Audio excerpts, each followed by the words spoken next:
Hey Unwrappers, Ollie here. Before we start, I'd just like to let you know that today's show is brought to you by Readly, the digital subscription service for newspapers and magazines available on your smartphone, tablet or desktop. Readly offers unlimited reading from more than 6,000 titles, from newspapers like The Guardian and The Independent to current affairs titles like Forbes, Newsweek and Wired.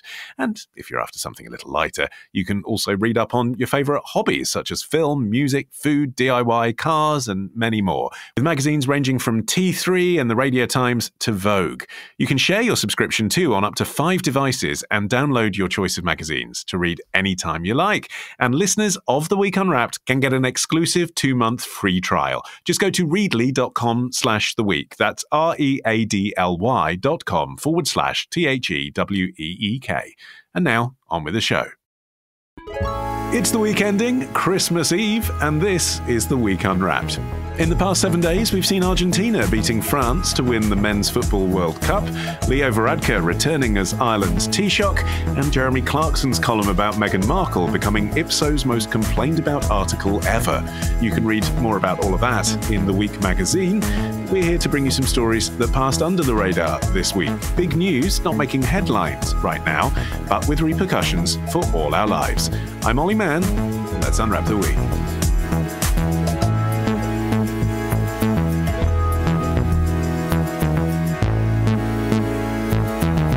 And joining me today from the week's digital team, it's Julia O'Driscoll, plus the boss man, Holden Frith, and back for a second time on the show, beep beep, it's YouTube director for Auto Trader, Rory Reid. Rory, when you drive home for Christmas, are you like Chris Rea, top to toe in tailbacks, or do you have some rocket-fueled electric car plane? I normally just stay put completely. I don't brave the roads. But if I do, you'll normally find me down the back streets, weaving furiously through other traffic, trying to find a clever way to get to where I'm going. Nice. How does the YouTube director for Auto Trader de-ice? I'd be curious to know. Do you have a spray can or do you just go with the traditional scraper? I normally tend to use an electric car in the winter because you plug them in overnight and then you set a timer. Mine's on 24 degrees. So when I wake up in the morning, there is no ice to D. It's completely warm on the inside and ice-free on the outside. It's the slow cooker of vehicles. All right, Julia, you're up first. What do you think this week should be remembered for? Tesco jeans, garment workers, and a lawsuit that could change the fashion industry. Britain, there's a joy shortage. So we at Tesco have formed the Christmas party to help. We promise more pigs in more blankets for more people. Award-winning wines that deliver on budget. The only things we'll cut are prices and cake. We're bringing adult and kids' tables together. If there's a spare party hat, put it on the dog. The Tesco Christmas campaign advert for 2022. If you watch TV ever, I'm sure you're already sick of it. But Julia, there's been a substantially less jolly take on Britain's biggest retailer in The Guardian this week. Yeah, absolutely. So it was reported in a Guardian investigation this week that a group of 130 garment workers who used to work at a factory in Thailand making jeans for F&F, one of Tesco's brands, are suing the supermarket chain for negligence and unjust enrichment. And how are they going about doing that if they're, with respect, minimum wage workers in Thailand? How have they managed to get it together to put a legal case? So the complaint has been running for a while, and this group of workers has been organised for several months. They have already taken a case to the Thai Labour Court where they weren't happy with the result. And so now they've come to solicitors in the UK to bring a case in the English court against Tesco. Okay. And what's the thrust of their complaint? So they allege that while working in this particular factory, the VK garment factory, that they were not paid minimum wage, that they worked in really appalling conditions and, working up to 99 hours a week. And also that accommodation on site on the factory, many of them living there, was unsanitary and not safe for living, really. Holden, do you think it is reasonable to hold a company that doesn't own the factory accountable for what happens there? I mean, that's essentially what they're saying is the case. Tesco is responsible for their working conditions in a factory that wasn't owned by Tesco. Yeah, and it does seem that this is a little bit of a grey area in that So Tesco says they were completely unaware of all of these conditions. They're denying that they are liable. But there are some regulations on how this sort of outsourcing happens. And Tesco had carried out compliance checks before they signed the contract with the supplier. According to the case that's being lodged now, that compliance check did actually raise some red flags in terms of conditions there, but these were clearly resolved to Tesco's satisfaction, at least before they went ahead. There are then what are known as social audit companies, which carry out compliance checks for Tesco and other international companies that use these sorts of factories. And those are meant to check that this sort of thing isn't happening. According again to the workers and the case that's made its way through the Thai courts and is now coming to the UK, those checks just weren't rigorous enough, and that the factories were given warning of when inspectors would be visiting, and workers were coached and bullied into saying that everything was fine. But it does feel that this is one of those areas where there are rules, but all the way down to the workers, you have people whose interests are in not digging too deeply and giving a kind of deniability that goes, initially from the Thai company that's employing, I think in this case, mostly Burmese or Myanmari workers. Yeah, because it's right on the border of Myanmar, isn't it? So you sort of know, even without an investigation, that the people there are likely to be refugees from Myanmar. And this particular area apparently has a bad reputation for working conditions in these sorts of garment factories. And the Thai courts, again, according to the case, are just not enforcing the law as they should be, even before you get to what is an acceptable standard in Thailand, which in many cases would be below what would be expected elsewhere. I guess the point is, Rory, that even if Tesco are turning a blind eye to certain information, the whole way that the structure is set up in the first place for every retailer that outsources to these large third-party factories is so that they can have plausible deniability about what happens there, isn't it? The reason they don't own their own factory is so that they can say, it's nothing to do with us. Perfectly summed up. Absolutely. Look, we all love cheap goods, but nothing is really cheap. Somebody always pays the price for it. Cheaper the product, the less money there is that can be allocated to the people making it. And as you said, plausible deniability. Companies can subcontract work out to other companies. So if Tesco, for example, hire a factory to build their products, then that company they hire can then look squeaky clean, but then do business with another company who supplies goods to them. And that company might be using some underhanded methods. And it's hard for Tesco, etc., to do that kind of due diligence to find out how deep the rabbit hole really goes. And I guess, Julia, it's the size of Tesco in particular, isn't it, that makes this a kind of headline story. If you and I decided right now to get some merch made for this podcast and we sourced a factory online without ever visiting it, no one would necessarily expect us to be liable for what happened there. That's just white labeling, isn't it? That's the way the world works. But this is Britain's biggest retailer. Yeah, I think that's absolutely the case. And unfortunately, we know that this isn't a new situation. There have been similar reports in recent decades. But I think what is different now is that because of that brand name that's associated to it, it's not exclusive to the fashion industry anymore. So people might before have heard about brands that perhaps they've never shopped at. They think of that as potentially not being, something they would engage with. Whereas I think Tesco really draws the attention of people to this issue that's rampant throughout the industry. But yeah, just gives it a different level of kind of closeness, I guess. People really know who we're talking about. Just to jump in on the back of that, Ollie, everyone seems to be involved though. You do a Google search for your favorite brand and then put slave labor next to it. Literally, it will probably come up. We've seen reports from Apple, Amazon, IKEA, Gap, even Google itself. If you Google slave labor, you'll get results on it. So it's like everybody's involved in some way, and it's very, very difficult to tackle. Yeah, and from that vantage, Holden, it's maybe not a surprise in a way because Tesco make cheaper clothes. Rory referenced this earlier, nothing's really cheap. But actually, that's not necessarily the biggest warning sign that this might be happening in the clothes that we buy, is it? You can buy premium brands and you can see on the label they're made in Vietnam, they're made in Thailand, they're made in China, and you don't know what the checks are. That's still the case.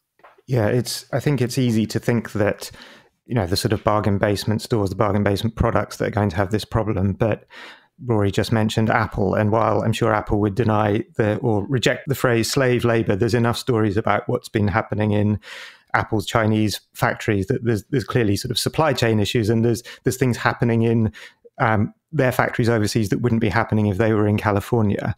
I think there's two different pressures on the market at the moment, and they're pressing in opposite directions. And one is, I think, actually, the awareness of all of this, the sort of interlinked nature of the world, and the way that technology and media have broken down the barriers that used to let us think that something happening overseas could be entirely ignored. That, combined with actually some of the supply chain disruption and transport costs, are actually creating, it's been relatively widely reported, more movement towards reshoring, the opposite of offshoring, bringing production back to the UK, US, Europe, those sorts of places. But at the same time, we have the cost of living crisis, and labor costs are, still massively higher in all of those kind of places. And it's, in fact, quite hard to find workers in many of them at the moment. So, the appetite for spending more on a product that has been made in Europe or in the US, I think even if you could imagine a few years ago, that might be a cost that at least some people were willing to pay. I think that, the sense that there's an appetite for that right now feels much less likely. Do the public in general care as well? I mean, that's the other thing, Julia, isn't it? Guardian readers are a very specific bunch, aren't they? There's plenty of people that still go to Primark, despite everything that we learned about how they treated their workers, albeit I realise corporately they've made a big effort to say they've changed.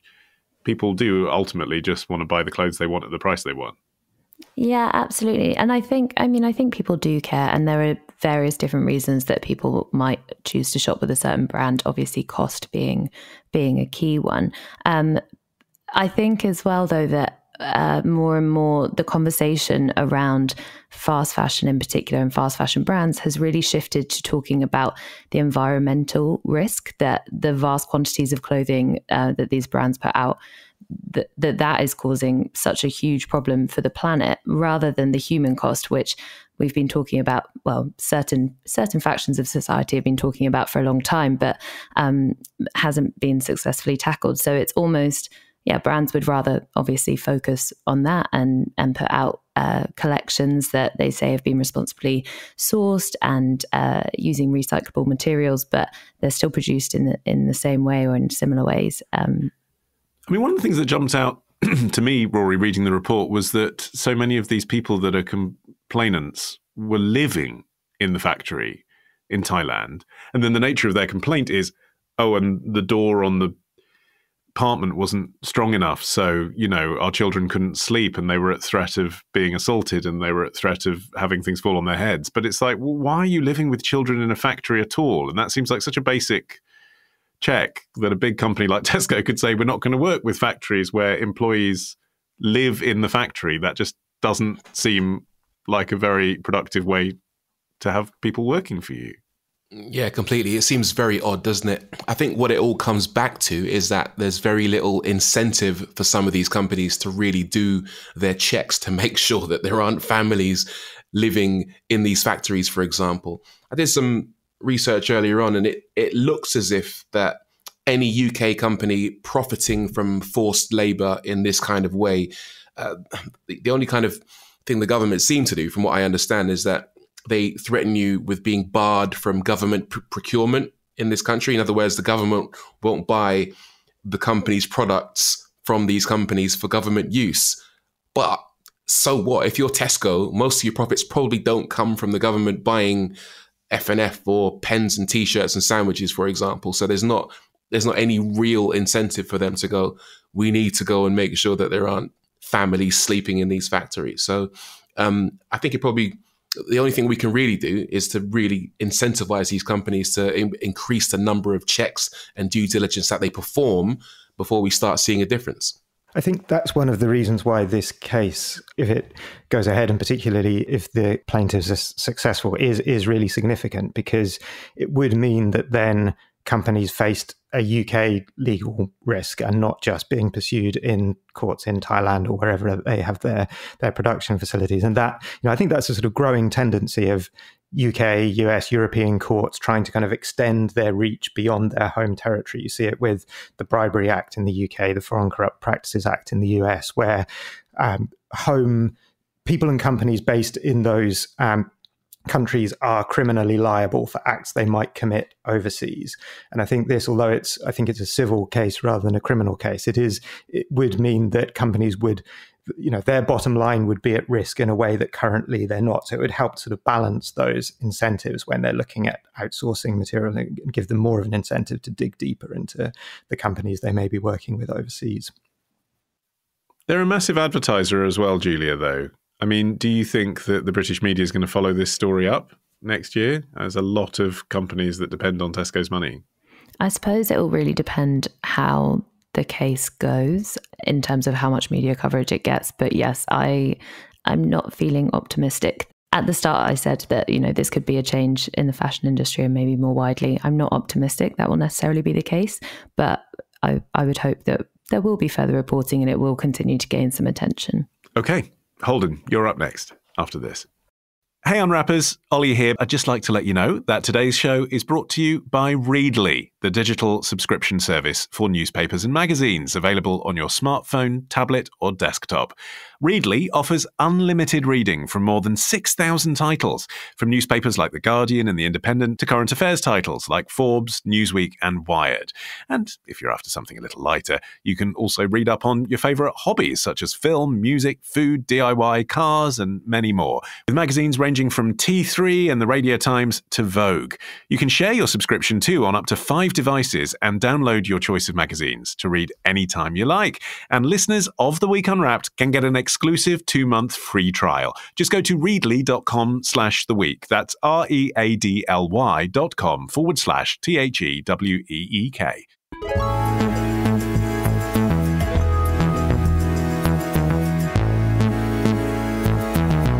Okay, Holden, your turn. What do you think this week should be remembered for? Could Netflix inspire the next blockbuster drug? In the golden age of antibiotic discovery, scientists tested millions of molecules and found a few new types of antibiotics. Most of the drugs we have today are based on these discoveries. But the last time scientists discovered a truly new antibiotic that made it to market was in 1984. It has grown increasingly difficult to find new antibiotics, in large part due to scientific challenges.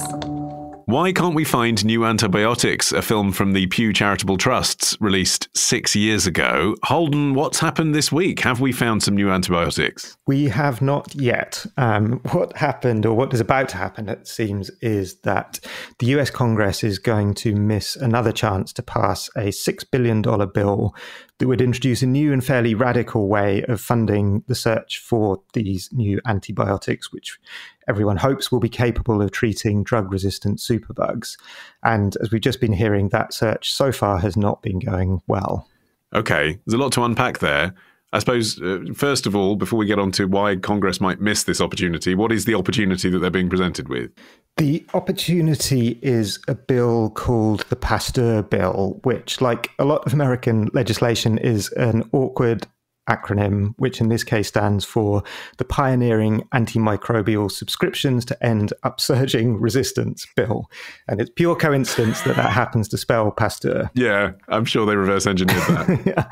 Yeah. What this does is, or what it would do, is introduce a subscription model for new and as yet undiscovered drugs. So the US government would pay pharmaceutical companies a total of $6 billion over 10 years, and that money would have to be spent developing these critical need antimicrobials, as they're known, i.e. antibiotics that counter drug-resistant infections. That subscription fee would then replace the purchase price, so hospitals could use as much or as little as they needed within that prearranged fee. I see. And so that's the Netflix comparison you made, is that the government are taking out a subscription regardless of how many drugs they use, like we pay for a streaming service and we can watch loads or little. Yeah. And that makes a difference because the cost of making the drugs is so prohibitive otherwise. Yeah. Well, there's sort of two problems with the antibiotic research. And one is just that it has scientifically become harder and more expensive to find new ones, because the ones that were easy to find were found first, and then they were used and misused to such an extent that they've actually become much less effective than they were. And so that, that's costing millions of lives a year. But the second problem which this bill is designed to solve is that drugs companies have more of an incentive to put money into other areas of research. And, cancer is often put forward as an example of this, because healthcare commissioners are prepared to spend huge amounts of money on treatments that provide small incremental benefits to cancer patients. And those treatments are often needed for a long period of time. And so for drugs companies, the combination of a long period of time and very expensive bills mean that, they get the rewards for that research quite quickly. Whereas antibiotics are delivered as a short course, and hopefully the patient never needs it again. And actually, if you were able to develop a new antibiotic, you would actually want to use it as little as possible and keep it in reserve for only the cases where everything else has failed.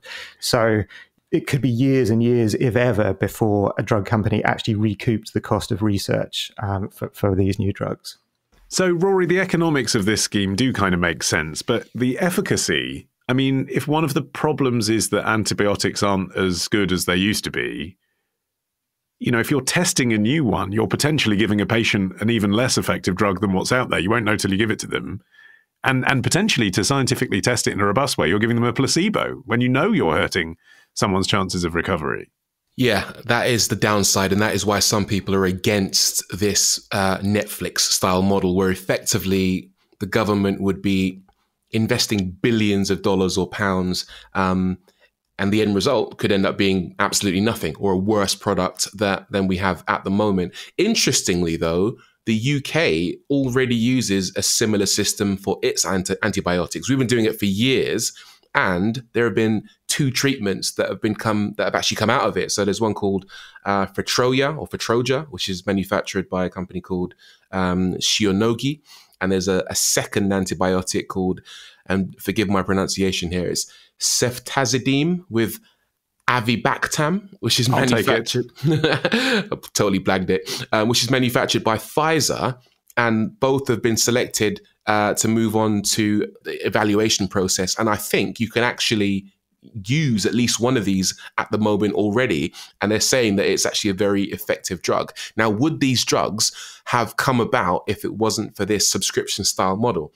Arguably not, because as we touched on a moment ago, the reimbursement model for the development of new antibiotics is completely broken. If you're a drug company, there's no incentive to invent new ones, because if you invent a bad one, no one uses it. If you invent a good one, nobody wants to use it because they're going to save it for a rainy day and keep using all the existing stuff. And you got to pay for the manufacturing and the research and then keeping them fresh and in stock. So, there are cons, certainly, and we might not end up with anything that works. But from the UK's endeavours, it seems that we have got some stuff out of it. And we are actually driving innovation and allowing people to actually develop these new drugs. Holden. The UK case was actually slightly subtler than the US one. The goal was not to fund the development of new drugs directly. So these 2 drugs that Rory mentioned did actually exist before the scheme was introduced. But what it was meant to incentivize the development of new drugs by showing companies that there would be a funding model for it, and also then to disincentivize over-prescription, because it meant that the companies would be paid the same regardless of how much would be developed. So the US proposal actually takes this a step further by making the payment upfront. And I'm sure this is all terribly exciting if, you work in the pharmaceutical industry, Julia. For those of us who are actually only interested in this because we might get a superbug, has it made any difference to that? Yeah, absolutely. I think antimicrobial resistance is something that isn't often spoken about, but in the reports I was reading around this story, it's referred to as the silent killer. And I think kind of the risks that it poses aren't necessarily well enough known. So clinicians are saying that without effective antibiotics, routine surgeries, hip replacements, chemotherapy, and cesarean sections could all become too dangerous to perform safely. And the UN has estimated that drug-resistant pathogens will cause 10 million deaths a year by 2050. So that there is a really urgent need for for new antibiotics, and countries globally are seeing shortages. EU countries have been reporting shortages, and in the US there were cases of people going to various different pharmacies and they're not able to get the types of antibiotics that their doctors have been suggesting. So the need is there and it's incredibly urgent, and this is obviously one innovative solution to incentivize that drug development. What's causing this leap in superbugs then? One of the big factors seems to have been COVID.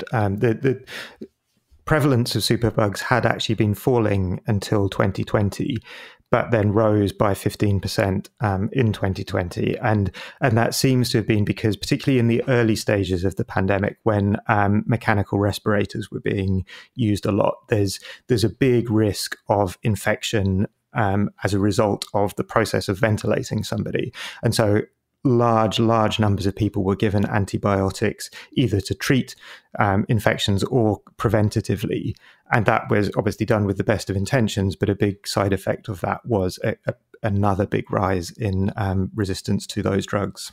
That's interesting. I actually, in the middle of doing some research on all this, stumbled across a video on YouTube, and there was a guy called Alex Engels who works for a company called Novo Holdings, I believe, and he gave this great analogy for the entire industry. Currently, we pay for our antibiotics on a per pill or per injection basis.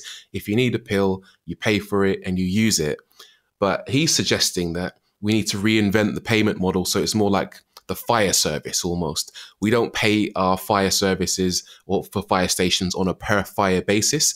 We're all paying for it constantly through taxes. So there's a constant stream of money going to the fire service because even when there is no fire, it's cool because we know that one day we might need them, and we effectively subscribe to protection in this way, in the knowledge that it's there if we need it. So by moving that across to antibiotics, if we're all constantly investing in the development of drugs, even if we don't need them at the moment, we're incentivizing these companies to create new drugs in the knowledge that we're probably going to need this stuff one day. Except, fire workers don't get enormous profits, do they, off the back of opening new fire stations? I mean, that is a difference, isn't it, Julia? Do you think that the private nature of the healthcare companies doing what is effectively a public service job here is a difficult issue? Yeah, I think it is. And it is going to be taxpayers' money that is funding this. And if those are taxpayers who potentially can't afford their own private healthcare, I think it is going to be hard to sell. Well, in the States, so they could be contributing towards the cost of it and then never actually be able to get the rewards. Yeah, exactly. But it does have support both from the Democrats and the Republicans. It's a bipartisan bill. So I would hope that it will go through some tweaks and changes. It sounds like the implementation really is what needs further attention. Holden, you mentioned that there's a possibility, though, that they're going to miss the opportunity to make this happen in the States. Why? It comes down to congressional time. So there were the midterm elections in November. The new Congress that was elected then will take its seat on, I think, January the 3rd. And so they're just running out of time. There had been a kind of big last push to get this over the line before the recess, but it looks as if that time is going to run out. It could well be reintroduced again in the new Congress. It seems fairly likely that that will happen. But because the problem of drug-resistant bugs is a sort of slow motion disaster, it doesn't get the headlines in the same way that more acute crises do. And so there's just never quite enough political will, or not a high enough cost of political failure to get this over the line. I feel like that, if you're following the Netflix analogy through to its logical conclusion, should be some sort of way where perhaps the USA can share passwords with the NHS. And that could resolve it. Okay, Rory, you're up next after this.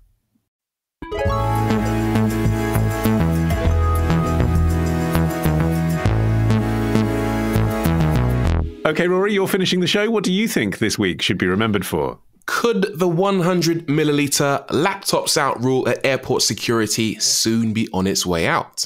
I like traveling. I just don't like the process. I don't like going through the airport. I got to get my own jet. I got to do better in my life where I can have my own jet. Because I'm tired of the process. I've been on a private jet once. You just walk on a plane. You don't got to get butt naked to get to. Because you got to get half naked to go through TSA today. You got to take off your jacket, take off your belt, take off your shoes. I'm bastards. They can't pick up metal. You think I'm hiding something in my shoes or my belt? I've never heard of somebody hijacking a plane with a belt or a shoe. Rory Brewer there in his first comedy special, viewable now at Dry Bar Comedy Plus. So, Rory, we're talking about airport security. For those of us that can't afford private jets then, some changes have been announced this week. Technically, you still have to get frisked on a private jet. I can attest to that. Ask me how I know. Anyway, I will. I've parked that. So basically, in India, passengers may soon get a quicker route through airport security checks without having to take out their laptops and phones and chargers into separate trays. Because the aviation security watchdog over there, the Bureau of Civil Aviation Security, they're set to roll out a new mandate within a month that will speed up the adoption of new airport scanners to screen bags without having to get all your stuff out. This is according to some newspapers in India. This is fantastic news. I can't wait for this to happen. And this is following an announcement from last week, isn't it, here in Britain, where, because Boris Johnson made an announcement, didn't he, years ago, but this was before COVID, that we were going to stop the 100 milliliter search as well. But now apparently that's back on track. It's going to happen soon.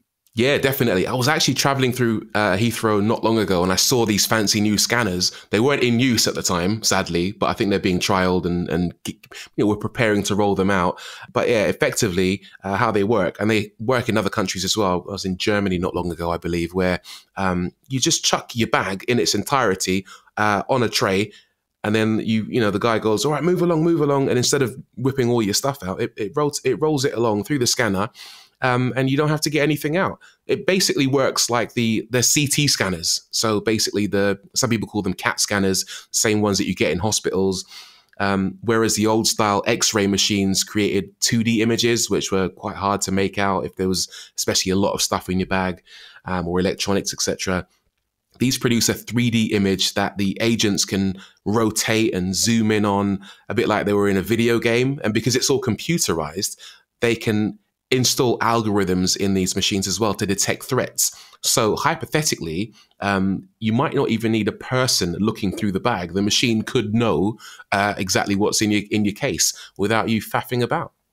So remind us, Julia, why the 100 milliliter minimum rule came into place in the first place. So it was brought in 2006 after an attempted terrorist attack at Heathrow Airport in August. And when that happened, there was a total ban on liquids. So the attempted plot was using liquids to, I think it was 10 planes that it was targeting that could have been blown up. So when that happened, there was an all-out ban on liquids being carried at all.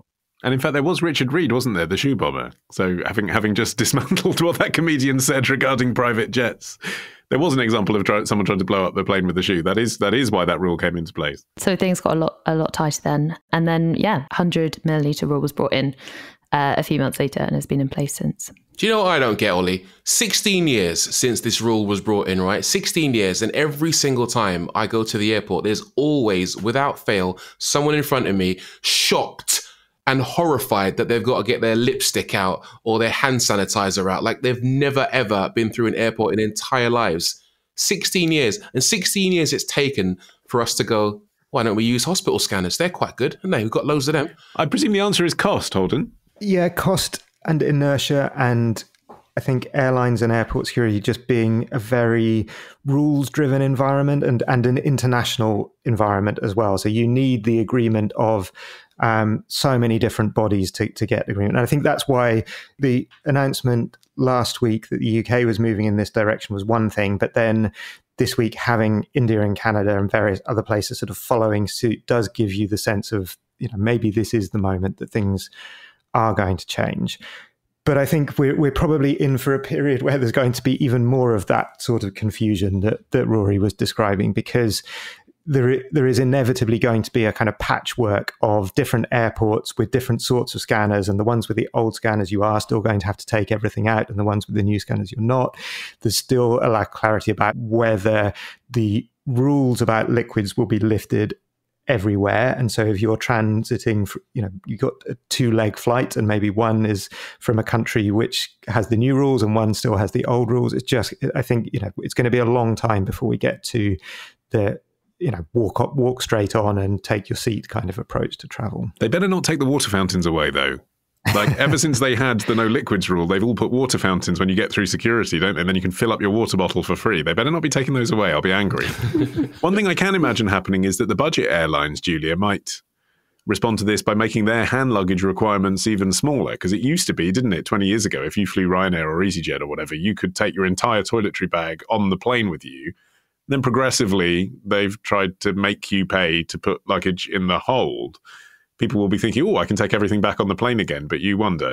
Yeah, totally. Like, I would check a bag if I weighed up that the amount I was going to spend in buying toiletries on the other side was actually probably, it was worth just taking the stuff in the first place. Whereas if I can just take everything through, great. So yeah, I can imagine that budget airlines particularly aren't going to be thrilled about this. And again, I mean, we were just saying... It costs like 30 quid to put a bag in the hold, Julia. I'm impressed that you've got that many cosmetic needs in a weekend away. Are you? Surprised, that's what I mean. I'm surprised. I imagine you just come camera ready all the time. What do you think the big implications are going to be, Rory? As Holden said, it's just we end up with a patchwork situation where it works in one airport but not in another, and then you have delays because people are less prepared than they otherwise might be. Right now, everyone, for the most part, I've got to say, understands that you got to take your stuff out. But if half the airports do have the new system and half don't, then at least half of the time you're going to end up with people not being ready as they should be, which could lead to delays. And let's not forget, this is what ultimately this is all about. If you have these new scanners, you have fewer manual searches and fewer items that need to be removed, which speeds up the line. But by having that patchwork quilt approach, it might backfire completely because you got people completely unprepared for what's going to happen. Yeah, I suppose post-COVID as well, it makes people more likely to go back to the airport, Julia. I mean, that's the thing, isn't it? People have been evaluating, when is it necessary to travel and do I need all this hassle? Especially on things like domestic flights, where theoretically you don't need to show a passport. You still have to queue for ages because of this rule. Yeah, Boris Johnson had said he wanted to bring this in before COVID, and then it was delayed because nobody was flying. So, it's good to see that it's coming through now. But I just feel like it's going to cause potentially more chaos and delays in the short term, because also while staff are getting used to using this technology and people are getting used to packing bags in different ways and not getting everything out. Everybody take your toiletries out of your plastic bag. Are we not all going to have to unpack our full suitcase? If you then get flagged up, it's going to be chaos. And some people, Holden, will be scared. They'll think, this was in place for a reason. Terrorists will find a way around this. I was quite happy being frisked. Well, I think the other thing is that we haven't really had a serious terror threat to airlines for a good few years now. And airline security also tends to be very reactive. As we've heard, you had the liquid bomb plot, and that meant that liquids had to come out of airlines. You had the shoe bomb plot, and that meant people had to take their shoes off.